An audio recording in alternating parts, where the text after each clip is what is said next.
Ну, байрам кеби yok ama öyle nasıl айтмаға сізге öyle дата var қайсы бірші яны.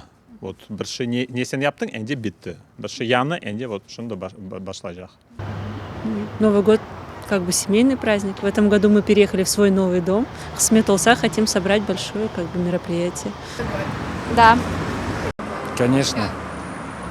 В кругу семьи, с детьми, с внуками.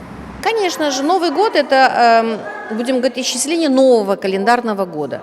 Но чтобы отмечать его так, знаете, помпезно, торжественно, обычный такой, знаете, семейный ужин. Да, будем смотреть развлекательные программы, возможно, если будут силы и желания. Білесіз, насыл айтacağımı да білмеймін. Более баққанда біздің миллетке бұл бек әселет более бирам сайылмаса керек деймін. А более жақындарымызбен отырып күтіп алмақ мүмкін.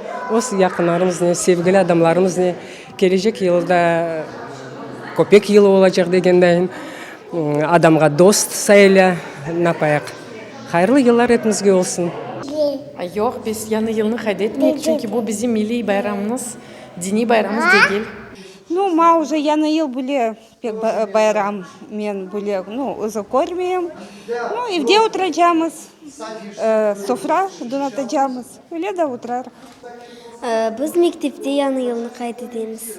Баларнен пек екленжелі вақыт кечіреміз. Мен мұсылман бір инсан olğanım için bu benim bayramım değil. Ama elbette başka insanların fikirlerine saygı duyarız. Ama nasıl diyeyim, benim evimde yanı yıl değildi. Tek başka özümüzün bayramlarımız kaydedilir. Ama başka halklara da saygımız, peygamberimiz de öyle aytar idi.